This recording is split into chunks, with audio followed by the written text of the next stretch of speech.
Yeah, what's up, everyone? It's your boy Matt Diazable doing more album reviews. Oh yeah, today I am checking out the latest album from the band Many Eyes with their debut album, The New Age.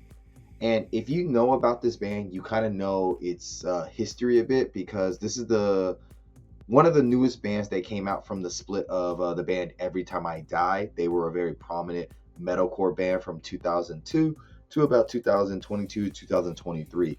They ended very abruptly, and multiple members from that band started different bands. One of them was a different band called Better Lovers, and this is the other one called Many Eyes, started by the vocalist of that old band. And he got introduced to his other members of this band through Jamey Jasta of Hatebreed, his record label, and his older band Kingdom of Sorrow. He introduced them like, hey, I got these musicians. You want to make some new music? Boom, boom, bam. We got Many Eyes, and this is their debut album. And overall, if you're a fan of Every Time I Die, especially in terms of the vocals and their overall that kind of sound, there's going to be some moments here where you're going to like enjoy a bit. But it's not without its few moments of rockiness. But overall, it's interesting to listen to. So let's go into this album and dissect it a little bit. So with all that being said, those fans of Every Time I Die, metalcore in general, I think this album does a good job of satisfying all those old fans a bit, while also introducing new fans to this new era of Keith Buckley's new style of music. And it's overall not that bad of an album. So I gotta say, what drives this band and this album along the way very well is the hooks. Keith Buckley is able to use his voice in a very unique way to make catchy hooks that just kind of stay in your head after you listen to and make you want to revisit the songs after you've already like walked away for a few minutes. You know, the catchiness is very prominent on this album. Sonically, I don't know if this album kind of matches up to like newer bands that have been started after Every Time I Die or Every Time I Die itself, but I gotta say the hooks here are pretty darn good. And you know, I think they are worthwhile to continue to check out this band because they got some good hooks. They're really enjoyable. And I gotta say, you know, Keith's like range on these songs are really good because he can hold notes for a very long time. He can really stretch them out and they sound good. They just create a nice warm and fuzzy feeling that just wraps you up and like, you know, brings you in with just how catchy and familiar they are, especially on the songs. I would say the hooks on these songs, Revelation, Future Proof, and Speechless, they just captivate you so well from his vocal performances. So I'm going to play a clip of Revelation for you so you can get a sense of just that warm feeling you get as he's singing these choruses.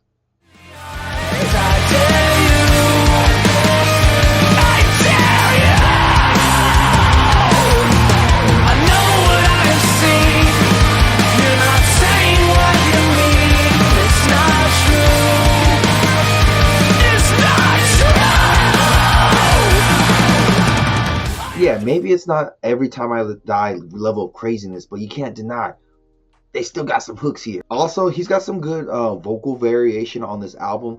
Even though like he's doing these big hooks, he's able to switch things up a little bit and give you some nice haunting vocals like on Mystic Chord, or some more rabid and aggressive vocals on Amateurs.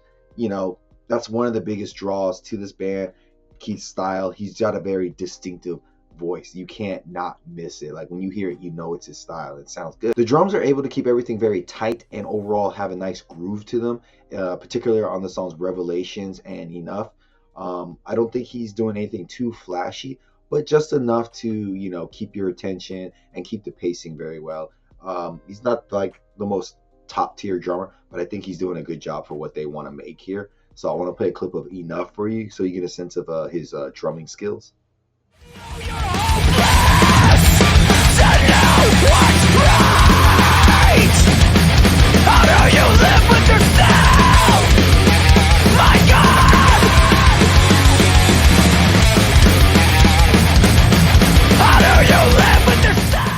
Simple and effective.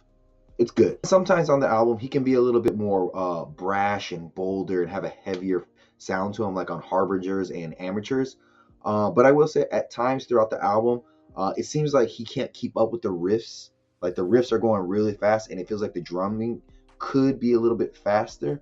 but it just seems like he's physically unable to, it seems like.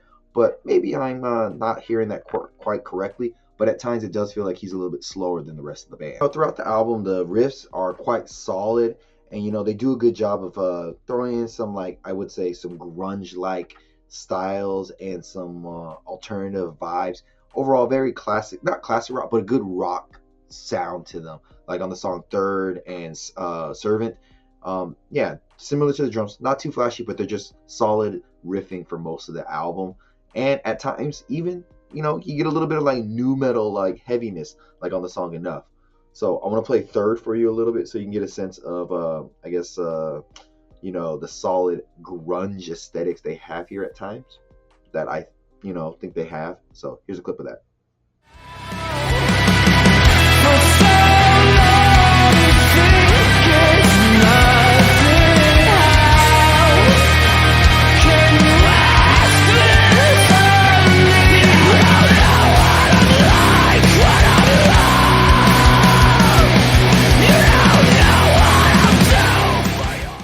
I feel like that back end of that riff right there felt a little bit on the grungy side. The riffs, for the most part, quite playful, quite heavy, but at times they can fall into the pitfalls of sounding a little bit generic in terms of like metalcore heaviness.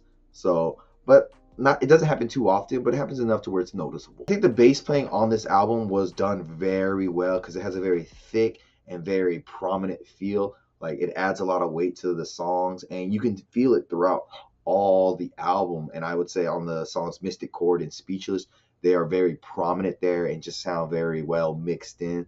And bass sometimes can kind of go over my head, or it kind of gets forgotten, but I think they did a good job of mixing in the bass with this album. They did a good job of making the band sound very clear, crisp, and quite professional. Nothing really suffered in terms of sound quality. Every instrument sounded really good.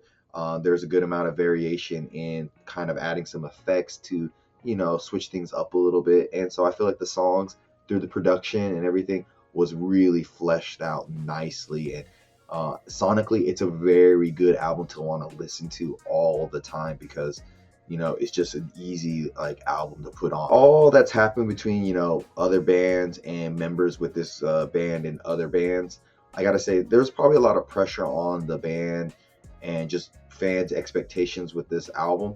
And I gotta say, even though, it's not as up to like older material, it's still a pretty good, solid record in the metalcore world. And I think they delivered a decent to good album with this. There's a few tracks in here that are really good. Some solid, okay, not even okay, but good tracks throughout this whole album. And it's a enjoyable listen. It's a breeze to get through. So I would say this debut for Many Eyes is a nice and solid 8.5 out of 10. Links down below. Tell me what you think. Tell me what I should review next. And always, thank you for coming on by, guys. And like always, see you in the pig.